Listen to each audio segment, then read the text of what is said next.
আসসালামু আলাইকুম। Hi guys, সবাই কেমন আছেন? আশা করি সবাই ভালো আছেন। আলহামদুলিল্লাহ আমিও ভালো আছি। কারণ আমি ঘরে থাকলে খারাপ থাকি, বাইরে সবার সাথে থাকলে একটু হলেও ভালো থাকি। তো চলে যাচ্ছি আজকে কোথায়?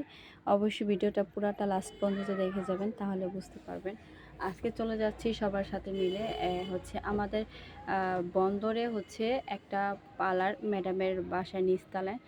আর হচ্ছে ম্যাডামে আবার একটা শাখা খুলবে ওপারে। তো তার জন্য একটা ফ্ল্যাট নিয়েছে, ওটা হচ্ছে আজকে ম্যাডামে লোক দিয়ে পরিষ্কার করাবে। তার জন্য হচ্ছে আমরাও সাথে সাথে চলে যাচ্ছি। তো রাস্তায় যাওয়ার পথে দেখলেন তো কত জ্যাম, কত ভিড় ছিল। যাই হোক, সব পার হয়ে আমরা আসলাম। আসলে এটা হচ্ছে যে কয় না আকামলা ঢেকে যেটা বলে সেটাই। আসলে আমরা কোনো কাজ করিনি, তারপরে দাঁড়ায় থাকতে থাকতে খারাপ লাগে না, তার জন্য বাইরে একটু ঝাড়ু দিলাম। আর ভিতরে যারা এক আন্টি, এক বৌদি, সে হচ্ছে অন্য ধর্মের এক বৌদি বা হচ্ছে দাদা ছিল, তারা সব পরিষ্কার করে চলে গেছে, ঠিক আছে। তো এখানে বৃষ্টিও হচ্ছিল, তো আমি শুধু হচ্ছে ঘোরাফেরা করতেছিলাম আর একটু ভিডিও করতেছিলাম। তো সেই ফাঁকে আমি ভাবলাম একটু এখানে পানিগুলো আছে, আমি একটু পরিষ্কার করে দিই। তো আমি জাস্ট এখানেটাই পরিষ্কার করেছি। শুধু শুধু বসে থেকে লাভ আছে, একটু হেল্প করলে তো ভালো হয়। তো ভিতরে যারা ছিল আপুরা বা হচ্ছে দাদা বৌদি, সবাই ক্লিন করার পর তারা চলে গেছে। আর আমাদের ম্যাডাম এরকম একটা মানুষ, সে হচ্ছে নোংরা জিনিস পছন্দ করেনি। এ বাড়িটা অনেক নোংরা ছিল, মানে যদি ওই লোকটা দেখাইতাম না সবাই হচ্ছে, যাই হোক ওই লোকটা দেখার দরকার নেই।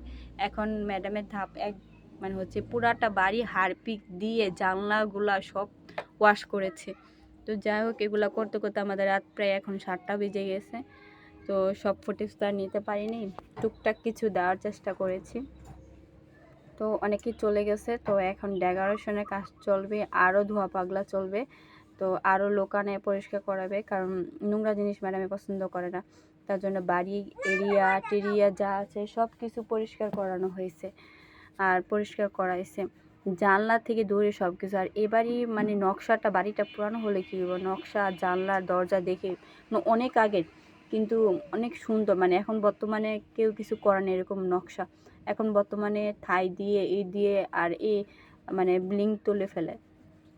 আর এখন থাই দিয়ে তোলা হয় না, এখন হচ্ছে এই নকশাগুলো দেখে আমার খুব ভালো লাগছে। কিন্তু বাড়িটা পুরানো হলো কী গো, পরিষ্কার কাছে সব কিছু।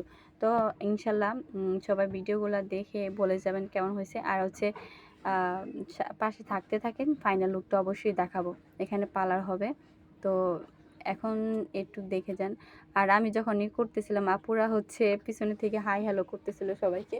তো হচ্ছে যাই হোক, ও আমাদের একসাথে সবাই অনেক ভালো মানুষ, সবাই যারা আছে সবগুলা স্টেপ আমরা খুব অনেক বাকি যে আপুরা আছে, এই যে 3টা আপু, আমারও যেরকম চায়ের নেশা তাদেরও চায়ের নেশা। তো আমরা একটু বাইরে বের হয়েছিলাম ম্যামের সাথে, যখন কাজ শেষ হয়ে গেছিলো, ম্যামে নাস্তা খাওয়াইছিল।